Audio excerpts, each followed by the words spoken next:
राजा कृष्णदेव राय के राज्य में चेलाराम नाम का एक व्यक्ति रहता था। वह राज्य में इस बात से प्रसिद्ध था कि अगर कोई सुबह सवेरे उसका चेहरा सबसे पहले देख ले तो उसे दिन भर खाने को कुछ नहीं मिलता। लोग उसे मनहूस कहकर पुकारते थे। बेचारा चेलाराम इस बात से दुखी तो होता था, लेकिन फिर भी अपने काम में लगा रहता। एक दिन यह बात राजा के कानों तक जा पहुंची। राजा इस बात को सुनकर बहुत उत्सुक हुए। वह जानना चाहते थे कि क्या चेलाराम सच में इतना मनहूस है। अपनी इस उत्सुकता को दूर करने के लिए उन्होंने चेलाराम को महल में हाजिर होने का बुलावा भेजा। दूसरी ओर चेलाराम इस बात से अनजान खुशी खुशी महल के लिए चल पड़ा। महल पहुंचने पर जब राजा ने उसे देखा तो सोचने लगे, यह चेलाराम तो दूसरों की भांति सामान्य प्रतीत होता है। ये कैसे दूसरे लोगों के लिए मनुष्यत का कारण हो सकता है। इस बात को परखने के लिए उन्होंने आदेश दिया कि चेलाराम को उनके शयन कक्ष के सामने वाले कमरे में ठहराया जाए।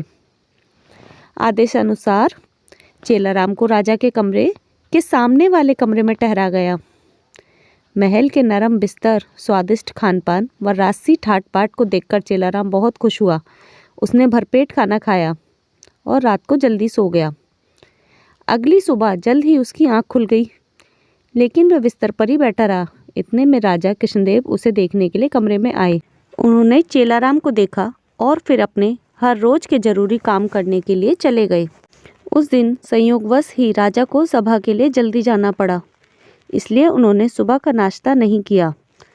सभा की बैठक दिन भर इतनी लंबी चली कि सुबह से शाम हो गई, लेकिन राजा को भोजन करने का समय न मिला।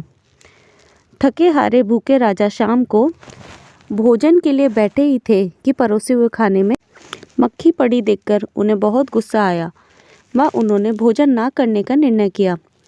भूख व थकान से राजा का बुरा हाल तो था ही, ऐसे में गुस्से में आकर उन्होंने इस बात का दोषी चेलाराम को ठहराया। उन्होंने स्वीकार कर लिया कि वह एक मनहूस व्यक्ति है तथा जो कोई भी सुबह सुबह उसका चेहरा देख ले तो उसे दिन भर अन्न का एक निवाला भी नसीब नहीं होता। उन्होंने गुस्से में आकर चेलाराम को मृत्युदंड की सजा सुनाई और कहा कि ऐसे व्यक्ति को राज्य में जीने का कोई अधिकार नहीं है। जब यह बात चेलाराम को पता चली तो वह भागा भागा तेनालीराम के पास पहुंचा। उसे मालूम था कि इस सजा से केवल तेनालीराम ही बचा सकता है। उसने उन्हें पूरी व्यथा सुनाई। तेनालीराम ने उसे आश्वासन दिया और कहा कि वह न डरे और जैसा वो कहते हैं बिल्कुल वैसा करे। अगले दिन फांसी के समय चेलाराम को लाया गया। उससे पूछा गया कि क्या कोई आखिरी इच्छा है। जवाब में चेलाराम ने कहा, हाँ, वह राजा समेत पूरी प्रजा के सामने कुछ कहने की अनुमति चाहता है। इतना सुनते ही सभा का ऐलान किया गया। जब चेलाराम सभा में पहुंचा तो राजा ने उससे पूछा, बोलो चेलाराम, तुम क्या कहने की अनुमति चाहते हो। चेलाराम बोला, महाराज, मैं केवल ये कहना चाहता हूँ कि अगर मैं इतना मनहूस हूँ कि जो कोई मुझे सुबह देख ले तो उसे दिन भर भोजन नसीब नहीं होता, तो आप भी मेरी तरह एक मनहूस हैं। यह सुन सभी उपस्थित लोग भौचक्के रह गए और राजा की ओर देखने लगे। राजा ने भी क्रोधित स्वर में कहा, तुम्हारी ये मजाल, तुम ऐसी बात कैसे और किस अधिकार पर कह सकते हो। चेलाराम ने जवाब दिया, महाराज, उस दिन सुबह सबसे पहले मैंने भी आप ही का चेहरा देखा था और मुझे मृत्युदंड की सजा सुनाई गई। इसका अर्थ तो ये हुआ कि आप भी मनहूस हैं।